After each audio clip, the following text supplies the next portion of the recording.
ఈరోజు చక్కని ఆత్మీయ సమావేశానికి ఇచ్చేసిన వీర మహిళలకి, జన సైనికులకి, వేదిక మీద ఉన్న నాయకులందరికీ నా హృదయపూర్వక అభినందనలు.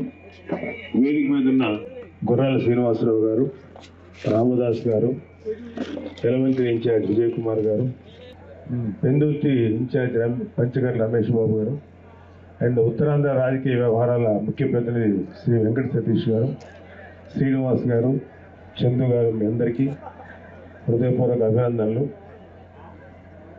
కొంచెం మిగతా వాళ్ళంతా ఆవేశంగా నేను మాట్లాడలేను, ఎందుకంటే ఆలోచనతో మాట్లాడాలి ఏది మాట్లాడినా.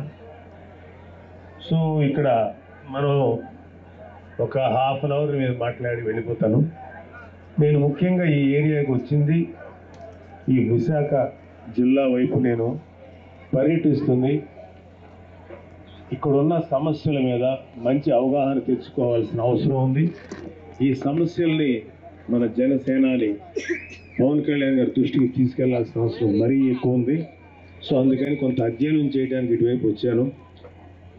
ఇప్పుడు ఒక 9 months బ్యాక్ ఎలమంచిలి ఆఫీసు మా తమ్ముళ్ళు సతీష్ కుమార్, విజయ్ కుమార్ల ప్రేమగా పిలిచినప్పుడు ఇక్కడికి వచ్చి ఈ జనసేన ఆఫీస్ని ఓపెన్ చేయడం జరిగింది.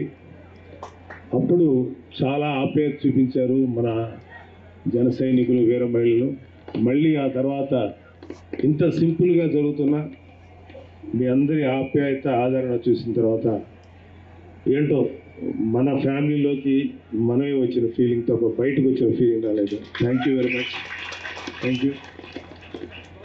అయితే ఒక విషయం ఏంటంటే, మీ అన్ని చోట్ల చెప్తున్న విషయమే, మనకి 2020లో కరోనా వైరస్ వచ్చింది. ఇంచుమించు ఒక 1 year 2 years బ్యాక్ కూడా దానిలో చాలామంది సఫర్ అయ్యారు. సో దానికి అద్భుతమైన వ్యాక్సినేషన్ కనుక్కున్నారు.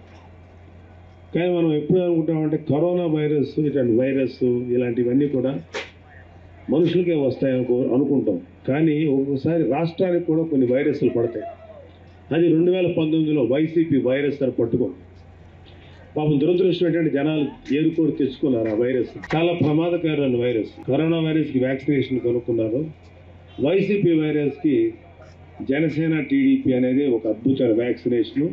రేపు 24 ఎలక్షన్స్లో ఈ వైరస్కి మీరు వ్యాక్సినేషన్ వేసి ఈ వైరస్ని మన రాష్ట్రానికి, ఈ వైరస్ తాలూకు జబ్బుని తగ్గించే శక్తి మీ చేతిలో ఉంది.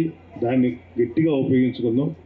ఇక్కడ ఉన్న సమస్యల గురించి నేను చూస్తుంటుంటే నాకు ఎంత బాధ అనిపిస్తుంది అంటే, ఏ నియోజకవర్గం చూసినా ఎక్కడ చూసినా ఇంచుమించు ఇవే సమస్యలు. కొంచెం అటు ఇటుగా ఎక్కువగా ఇటువైపు అంతా చూస్తుంటే ఫిషర్మెన్ పడే బాధలు, వాళ్ళ సమస్యలు చాలా ఎక్కువగా కనపడుతున్నాయి. ప్లస్ రైతాంగం తాలూకు సమస్యలు ఎక్కువ కనపడుతున్నాయి. సో నాకు ఇప్పుడు అన్నిటికన్నా చాలా సింపుల్గా అనిపించింది, ఈజీగా చేయగలిగిన పని. 2.5 కోట్లు ఖర్చు పెడితే Yelamanchili town railway over bridge finish అయిపోతుంది. ఆఫ్టర్ ఆల్ 2.5 కోట్లు ఖర్చు పెట్టలేకపోతే మీరు పవన్ కళ్యాణ్ రిక్వెస్ట్ చేస్తుంటే ఆయన 2.5 కోట్లు మీకు ఇచ్చేసి ఈ పని కంప్లీట్ చేస్తుంది. కనీసం అలానే అడుగుతుంది. మీకు పలుపు ఉంది, ఎదుటి వాళ్ళు అడగలేదు. సిఎస్ఆర్ ఫండ్స్ ఇంత ఉన్నాయి, ఇన్ని ఇండస్ట్రీస్ ఉన్నాయి. ఒక రైల్వే ఓవర్ బ్రిడ్జిని మీరు ఎలాగో ఇచ్చి చావలేరు గవర్నమెంట్ వాళ్ళు, ఎందుకంటే మీరు తినడానికే సరిపోతుంది.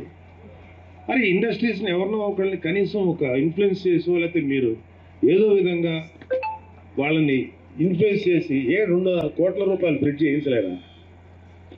మీరు పబ్లిసిటీల కోసం 1000 కోట్లు ఖర్చు పెట్టగలుగుతారు. తర్వాత సంక్రాంతికి సాక్షాత్తు వెంకటేశ్వర సెట్టు ఎన్ని కోట్లు పెట్టి వేయించారు? 8 కోట్లు 10 కోట్లు ఐడున్నాం. మీకు 2.5 కోట్లు పెడితే ఇంతమంది ప్రజలకు ఉపయోగపడుతుంది రైల్వే ఓవర్ బ్రిడ్జ్. అది కూడా చేయించలేరా? ఏం గవర్నమెంట్ మీది? సిగ్గుండాలి వైసీపీ గవర్నమెంట్కి. ఇది చిన్న ఖర్చు పెట్టలేక సిగ్గుపడాలి.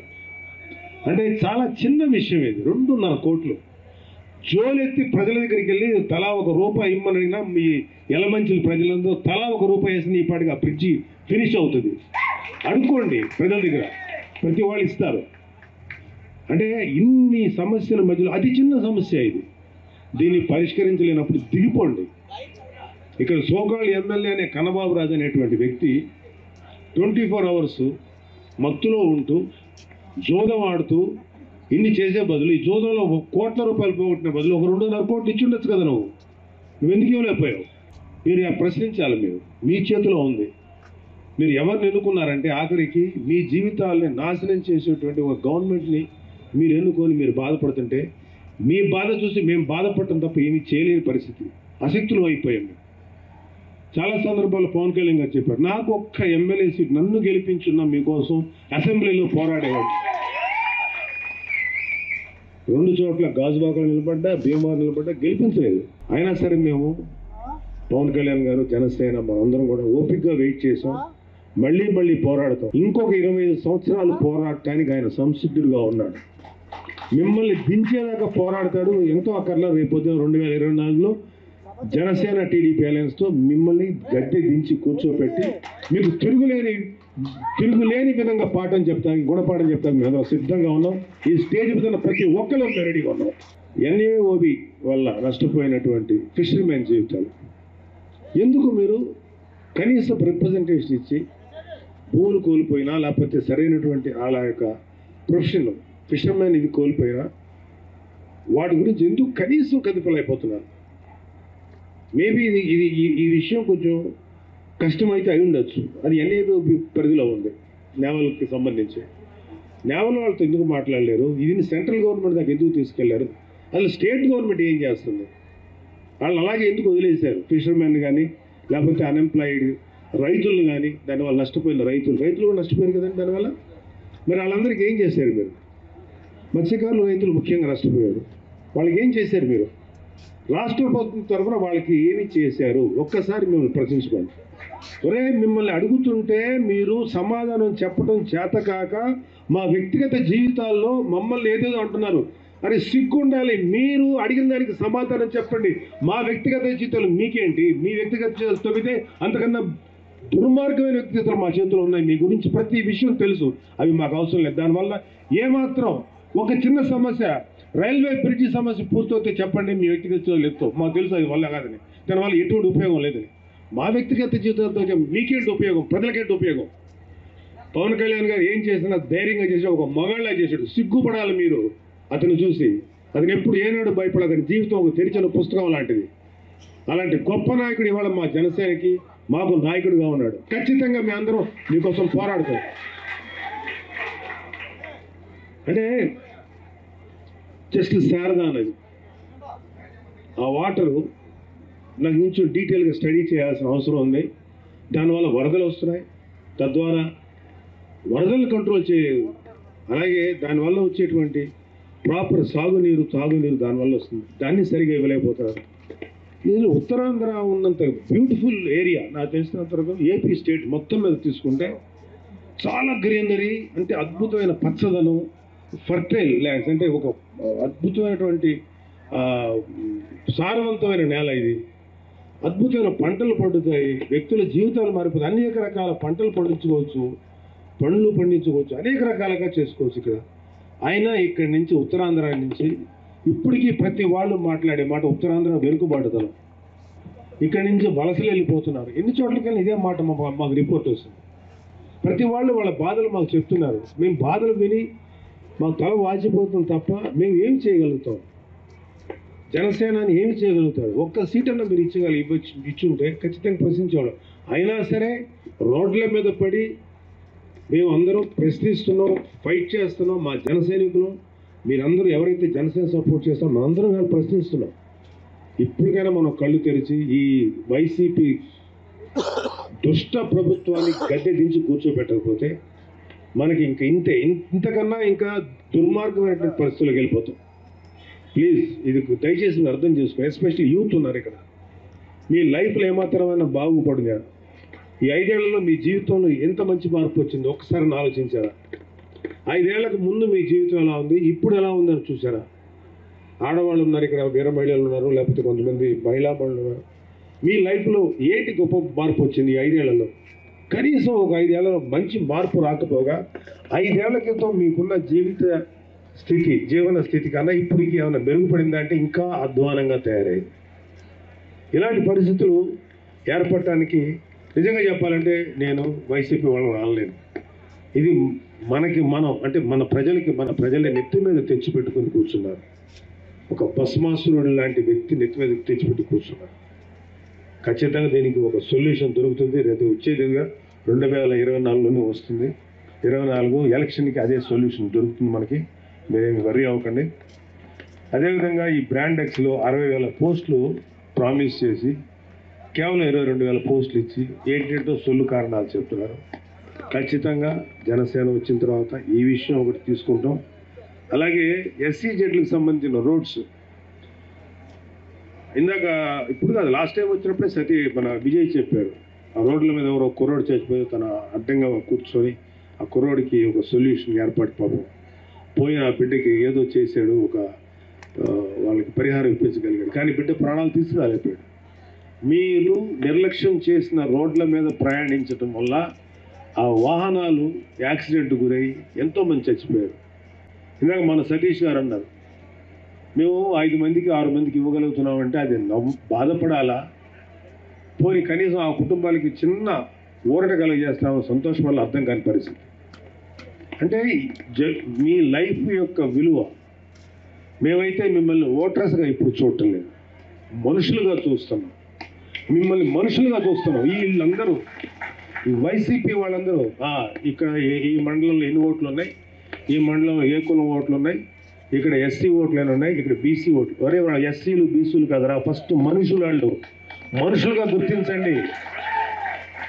మనుషులుగా గుర్తించి వాళ్ళని రిక్వెస్ట్ చేయండి, బతిమిలాడండి. అమ్మ మమ్మల్ని గెలిపించండి, అయ్యా మమ్మల్ని గెలిపించండి, మీకు సేవ చేస్తాం. అలా కాదు, ఆ రోజుకి మేము వీళ్ళ ముఖం మీద ఎంతో కొంత పడేస్తాం, వీళ్ళు మమ్మల్ని గెలిపిస్తున్నారు. ఇది వీళ్ళ అహంకారం, వీళ్ళ బలుపు. ఇవాళ మిమ్మల్ని అందరినీ మనస్ఫూర్తిగా రిక్వెస్ట్ చేస్తున్నారు. మీ సమస్యలు ఇంకా సంపూర్ణంగా ఇంకా స్టడీ చేయాల్సిన అవసరం ఉంది. మీ సమస్యలన్నీ కూడా వేల కోట్ల రూపాయలతోటి కూడిన సమస్యలు కాదు, కొన్ని వందల కోట్ల రూపాయలతోటి ఫినిష్ చేయగలవు. సిఎస్ఆర్ ఫండ్స్ అని మాట్లాడారు చూసారా, పెద్ద పెద్ద కంపెనీస్ ఇచ్చి తీరాల్సిందే. ఆ సిఎస్ఆర్ ఫండ్స్ మీకోసం ఉపయోగించాలి. ఈ చుట్టుపక్కల యలమంచిలి చుట్టుపక్కల ఉన్న ఇండస్ట్రీస్ మీకు సిఎస్ఆర్ ఫండ్స్ ఇచ్చిన చాలు, చాలా సమస్యలు సాల్వ్ అవుతాయి. Right Vijay? CSR funds problem చాలా సమస్యలు. ఫర్ ఎగ్జాంపుల్ చిన్న బ్రిడ్జి అది ఫినిష్ అయిపోతుంది. సో సింపుల్ సమస్యల్ని అలాంటి సిఎస్ఆర్ ఫండ్స్ తోటి. అలాగే సెంట్రల్ గవర్నమెంట్ చేతిలో చాలా చాలా ఫండ్స్ ఉంటాయి. సెంట్రల్ గవర్నమెంట్ అంటే ఢిల్లీలో కూర్చోవటం కాదు, భారతదేశం అంతా వాళ్ళ దృష్టి ఉంటుంది. ఇలాంటి ప్లేసెస్లో, ఇలాంటి యలమంచిలి లాంటి ప్రదేశాల్లో అద్భుతమైనటువంటి వాళ్ళకి ఆదాయ మార్గాలు ఉంటాయి. సెంట్రల్లో అంత ఆదాయం సంపాదిస్తున్న సెంట్రల్ గవర్నమెంట్ మీ ప్రజలకు ఏం చేయదా? చేసి తీరుతుంది. ఇక్కడి నుంచి ఎంపీ ఎవరైతే ఉన్నారో అతను ఆమె కరెక్ట్గా రిప్రజెంట్ చేయాలి. మన ఎంపీలంతా ఎట్లా ఉంటారంటే ఢిల్లీలో కూర్చుంటారు, సాయంత్రం అయితే హ్యాపీగా ఎంజాయ్ చేస్తుంటారు. అలాగే పొద్దునైతే సొల్లు కబుర్లు చెప్తుంటారు. ఎంతసేపటికి సినిమా వాళ్ళు ఎంత సంపాదించారని చెప్పేటువంటి విజయసాయిరెడ్డి ఒకడు, నాకు సరిగ్గా నా ఫోటో సరిగా రావట్లేదు, నాది వినయల్స్లో సరిగా పడట్లేదు అని చెప్పి ఏడ్చేటవాడు ఇంకొక ఎంపీ ఉన్నాడు ఇక్కడ ఆంధ్రప్రదేశ్లో. దీనికోసం మీరు మిమ్మల్ని పంపించిందే సెంట్రల్ గవర్నమెంట్కి ఎంపీలుగా, రాజ్యసభ ఎంపీలుగా ఇందుకని మిమ్మల్ని పంపించింది. సినిమా వాళ్ళు ఎవరు యాక్ట్ చేస్తే ఏంటి, మీకేంటి సంబంధం? ప్రజలకు ఏం చేస్తారనే కదా మీరు ప్రశ్నించాలి. ఇన్ని సమస్యలు ఉన్నాయి మన ఆంధ్రప్రదేశ్కి. ఇప్పుడు ఒక ఎంపీఓ లేకపోతే ఎమ్మెల్యే ఉన్నాడంటే కేవలం ఆ ప్రాంతానికి కాదు, రాష్ట్రం మొత్తానికి ప్రతి ఎంపీ రిప్రజెంట్ చేయాలి. మన రాష్ట్రానికి కావాల్సిన అవసరాలు, నిధులు సెంట్రల్ గవర్నమెంట్ తెచ్చుకోవాలి. ఈ విషయంలో తమిళనాడు ఎంపీలకు ఉన్నంత నిబద్ధత మన ఆంధ్రప్రదేశ్ ఎంపీలకి లేదు. తెలంగాణ ఎంపీలకు ఉన్నంత ఒక పట్టుదల, ఫీలింగు మన ఆంధ్రప్రదేశ్ ఎంపీలకు లేదు. ఎందుకంటే ఇక్కడ ప్రజలు ఏం మాట్లాడరు, తెలుగు వాళ్ళు చాలా నిశ్శబ్దంగా ఉంటారు, మంచి వాళ్ళు. అందులో ఉత్తరాంధ్ర ప్రజలతో ఇంకా అమాయకులు. వీళ్ళని ఎలాగైనా దోచుకోవచ్చు, వీళ్ళని ఎలాగైనా ఆడుకోవచ్చు, వీళ్ళ దగ్గర నుంచి ఏమైనా చేయొచ్చు. ఇక్కడ ఎంత పొల్యూషన్ అయినా, ఇక గ్రామాల్ని ఎంతైనా మనం దోచుకోవచ్చు. మనం వదిలే దరిద్రం ఎంత, పొల్యూషన్ అంతా వాళ్ళ బతుకుల్లో సర్వనాశనం అయిపోయినా మనకేం పర్లేదు. వాళ్ళకి ఎటువంటి వైద్యశాలలు అక్కర్లేదు, ఎటువంటి హాస్పిటల్ ఫెసిలిటీ అక్కర్లా. ఇక్కడి నుంచి దగ్గరగా వెళ్ళాలంటే ఎంతసేపు పడుతుంది విజయ్? ఒక చోట నుంచి ఒక హార్ట్ అటాక్ వచ్చిన వ్యక్తి వెళ్ళాలంటే ఇక్కడి నుంచి ఏదైనా ఊరికి ఎంతసేపు? 2 గంటలు. ఈ 2 గంటల సమయం magical hours whatever valuable మినిట్స్ని పోగొట్టుకుంటే 2 గంటలు ప్రయాణించాలి. ఎలమంచిలో గోల్డెన్ అవర్ 2 గంటలు ప్రయాణించాలంటే సిగ్గుండాలి. మీకు కనీసం ఒక 10 నిమిషాల దూరంలో ఒక మంచి హాస్పిటల్ ఉండాలి. ఇవన్నీ మన దృష్టిలో ఉన్నవి, ఇవన్నీ మన దృష్టిలో ఉన్నాయి. మాకు చాలా బాధ అనిపించింది ఏంటంటే, ఏంటి ఇది కూడా చేయలేరు ఆయన. ఈ చిన్న చిన్న సమస్యలను అడ్రస్ చేయలేకపోతే అసలు వీళ్ళని ఈ ఈ ఈ రాజకీయ నాయకులు హూఎవర్ మనల్ని పరిపాలించిన వాళ్ళు ఏంటి మీరు ఇంకెందుకు ఉంది ఇక్కడ? ఏం చేద్దాం అన్నారు మీరు? నాకు చాలా చాలా ఫ్రస్ట్రేషన్ అనే విషయం. అది ఇక్కడ ఉన్నంత అద్భుతమైన శారద అనేది మీకు ఉంది. తాగునీటి సమస్య ఇక్కడ ఫీల్ అవటం అంటే సిగ్గుపడాలి. అరబ్ లాంటి దేశాలు ఉన్నాయి, ఇసుక ప్రాంతం తప్ప ఏం కాదు. అక్కడ లేదు సమస్య, తాగునీటి సమస్య. అన్ని చోట్ల అద్భుతమైన జీవనదులు ఉన్న మన ఆంధ్రప్రదేశ్లో తాగునీటి సమస్య ఉంది. ఇది కేవలం ప్రభుత్వాలు తప్పేదివే. ఈ ఒక్కసారికి మీరు ఖచ్చితంగా జనసేనకు అండగా నిలబడండి. జనసేన టీడీపీ అలయన్స్కి మీ సంపూర్ణమైన మద్దతు తెలియజేయండి. మనం రాబోయే ఎలక్షన్లో మంచి మార్పు తీసుకుందాం. మంచి నాయకుడిని మన నాయకుడు పవన్ కళ్యాణ్ గారు మీకు అందిస్తారు మీ ఏరియాకి. ఆ వ్యక్తికి మీ సంపూర్ణమైన మద్దతు సహకారం ఇవ్వండి. మీ అందరి జీవితాల్లో మంచి మార్పు తీసుకురావాలని మనస్ఫూర్తిగా కోరుకుంటున్న వ్యక్తిని నేను. ఇంకా అధ్యయనం చేస్తానమ్మా మీ అందరి గురించి, మీ సమస్యల గురించి ఇంకా స్టడీ చేస్తాను, ఇంకా నేర్చుకుంటాను, ఇంకా తెలుసుకుంటాను. నా సాయశక్తులు నాకు ఎంతవరకు వీలైతే నా ద్వారా మీకు ఏం ఉపయోగపడుతుంది, తద్వారా మన ప్రెసిడెంట్కి ఎంతవరకు దీన్ని చేరవేసి ఆయన ద్వారా ఏం సాయం మీకు ఇవ్వాలనేది మనస్ఫూర్తిగా నేను ప్రయత్నం చేస్తాను. Thank you very much. జై జనసేన, జై హింద్.